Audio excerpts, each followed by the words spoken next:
عليكم ورحمة الله وبركاته. أهلا بكم بقناة سلمى للوصفات المصرية. برحب بكم جميعا وبرحب بالمشتركين الأول ما ابتدوا معايا أول القناة والمشتركين الجدد إن شاء الله. إن شاء الله هنعمل مع بعض طريقة عمل صدور الفراخ المقرمشة. هنعملها إن شاء الله طريقتها سهلة جدا. هنا معانا دقيق، وهنا بقسماط اللي هو الجاهز ده الفيجيتار، وده دقيق ذرة، بقدونس، وعندنا هنا لبن. لو عايزه بدل اللبن ميه خلاص زي ما تحبي. هنا هنحتاج بابريكا، هنا هنحتاج توم بودره وبصل بودره، كاري، كمون، فلفل اسود، وعندنا ملح. دي التوابل بتاعتنا اللي هنحتاجها. طبعا التوابل دي مقسمه لقسمين. وطبعا عندي الفراخ بس انا بسلقها، اللي هي صدور الفراخ لازم تتسلق، انا ما بحطهاش نيه، بما ان الحاجه النيه ما بحبش اتعامل صراحه معاها كده على طول مباشر، لازم اسلقها الاول. اول حاجه احنا هنقسم الدقيق ده قسمين. القسم الاول اللي هنحط فيه الصدور بتاعتنا، والقسم التاني اللي هنحط برضو فيه صدور بعد ما نحط فيها في القسم الاول. هوريكم معايا عشان ما تتلخبطوش. اول حاجه نبتدي نقسم مع بعض الدقيق. معانا الخلطه اللي احنا هنعملها لصدور الفراخ. اول حاجه انا سلقت الفراخ، طبعا قلت لكم ما بحبهاش نيه، الواحد ما بيحبش يتعامل حاجه نيه دي مباشر كده، لازم تسلقيها الاول. دي صدور في فراخ او دجاج بتقطعيها بالطول بالشكل ده كده زي ما انا مقطعها، بسلقها وبعد كده يعني بقطعها بالشكل اللي انتوا شايفينه ده. هنبتدي الاول نقسم بقى اللي معانا المقادير. اول حاجه ده معانا الدقيق اهو، وانت طبعا حسب الكميه او حسب القطع اللي عندك اللي انت هتعمليها. هنا معانا دي اهو. نبتدي نحط بقى التوابل دي.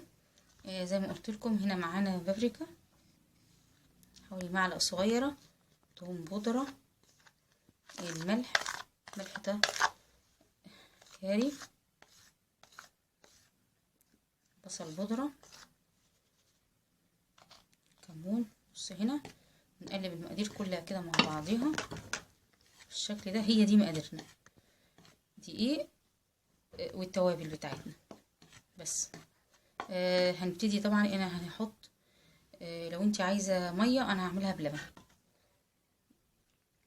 هدوب كل المقادير دي كلها مع بعضيها، الدقيق والتوابل، هي دي المقادير بتاعتي بس. الخلطه معانا بالشكل ده، الدقيق والتوابل اللي انا حطيتها. بس انا عايزه احط شويه ملح، بس ان الملح بتاعه قليل شويه بالشكل ده كده. وانا عجنتها او خلطتها بلبن، لو انت عايزه بميه عادي، بس يعني اللبن كويس بيضيف له قيمه غذائيه حلوه اهو بالشكل ده كده. دي اول خلطه معانا. الخلطه التانية بقى دي الخلطه اللي احنا هنحط فيها صدور الفراخ، وبعد كده هنطلعها منها ونحطها على الخلطه التانية اللي انا هعملها. الخلطه التانية طبعا احنا الدقيق ده مش عايزينه، ده فيجيتار جاهز معانا اهو، وممكن بقسماط عادي او بقسماط عادي. ممكن اضيف له بس من الخلطه دي هحط كاري والبودره، نفس التوابل اللي حطيتها في الخلطه الاولانيه هحطها في الخلطه التانية. ملح طبعا بس على كده نقلب. ده بقى معانا دقيق الذره. انا هخلط دقيق الذره بالبقسماط اللي معايا والتوابل. احط حوالي كده 3 معالق. ابتدي بقى اخلط. هي دي الخلطه اللي انا هقلي فيها اللي هحطها في صدور الفراخ فيها. نقلب كده. الخلطه الاولى معانا اهي، اللي قلنا هي عباره عن دقيق وفيه توابل. التوابل قلنا كاري وبابريكا وفلفل اسود وملح وتوم بودره وبصل بودره، ورحنا عجناهم بلبن. دي اول خلطه اللي هنحط فيها صدور الفراخ المقرمشه. وتاني حاجه طبعا انا هحط لها بقدونس. البقدونس دي اختياري، لو مش حابه تحطيها خلاص، بس البقدونس جميله، بتدي طعم حلو بالشكل ده كده. كمان البقدونس عشان كمان تزوق بيه الطبق، بيدي شكل جمالي للطبق كويس. الخلطه التانية عباره عن حطينا بقسماط والتوابل اللي احنا حطيناها هنا، و3 أو 4 معالق دقيق ذره. هي دي الخلطه التانية. هنبتدي بقى نحط الصدور دي معانا هنا في الخلطه هنا عشان نقليها مع بعض.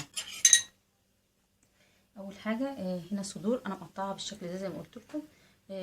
وجبه جميله جدا حلوه، بتنفع عشاء سناكس حلوه كده للاطفال، ممكن ياخدوها معاها من المدرسه، تبقى وجبه جميله وتغيير.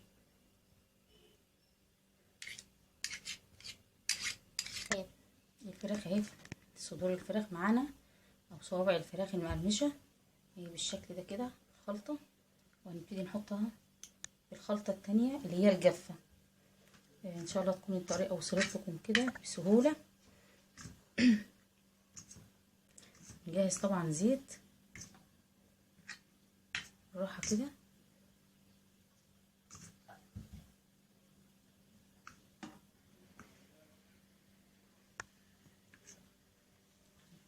واحده معاكم والباقي انا هكمله، اعمل واحده تانية.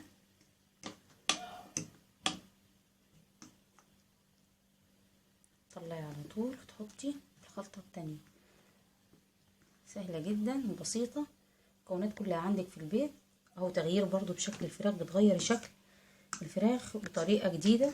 عندك مثلا فراخ بايته مسلوقه عايزه تاكليها بطريقه، ممكن تعمليها وتغيري لها الطريقه دي وتعمليها بالطريقه دي وتغيريها. انا هكمل كل بقى المقادير او كل المقدار اللي معايا، وهحط بتاع طاسه على النار وهنكمل مع بعض. بنحط زيت، والزيت يكون غزير كده بالشكل ده. استنى بس عليه يسخن، نبتدي نحط الفراخ.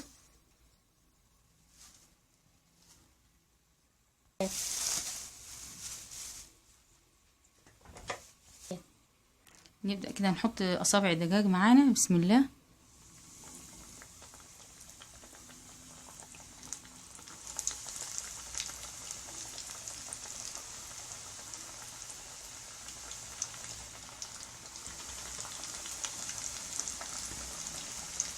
بالشكل ده كده،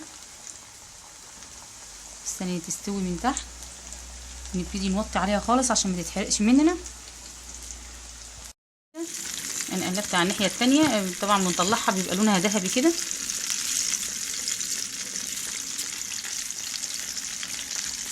خلي بالكم بس كده من الزيت بالشكل ده. هنطلعها على مناديل ورق عشان بس تمتص الزيت ده، وان شاء الله هنقدمها لكم، بس اخلص كل الكميه واقدمها لكم ان شاء الله. صدور الفراخ بقت جاهزه معانا اهي، بجد جربوها جميله جدا ومقرمشه. شايفين زي اللي بتشتروها من بره، وطبعا بتعمليها ببيتك، وتيجي شفتوا الخلطه دقيق وشويه توابل ولبن، حاجات كلها بسيطه. يا رب تعجبكم ان شاء الله وتشوفوا، يعني شوفوا يعني هي مقرمشه جدا وجميله. ان شاء الله تجربوها وتعجبكم. دي بالنسبه لصدور الفراخ، وقلت لك يعني كتغيير، يعني تغيير ازاي بقى، يعني لو انت بدل ما تعملي بانيه، اوقات ناس ما بتحبش صدور الفراخ دي، بتبقى تقيله، ممكن تعمليها زي ما انا عملتها صوابع بالشكل ده كده، وتعمليها ان شاء الله يحبوها وياكلوها. وممكن تعمليها برضو قطع الفراخ دي، كانت عندي قطعه فراخ مثلا من امبارح مسلوقه، انا برضو عملتها بالشكل ده اهي، برضو هي معانا، ممكن تعمليها كده ان شاء الله تجربوها وتعجبكم. بشكركم جدا وشكرا ليكم لمتابعتكم في القناه، والسلام عليكم ورحمه الله وبركاته.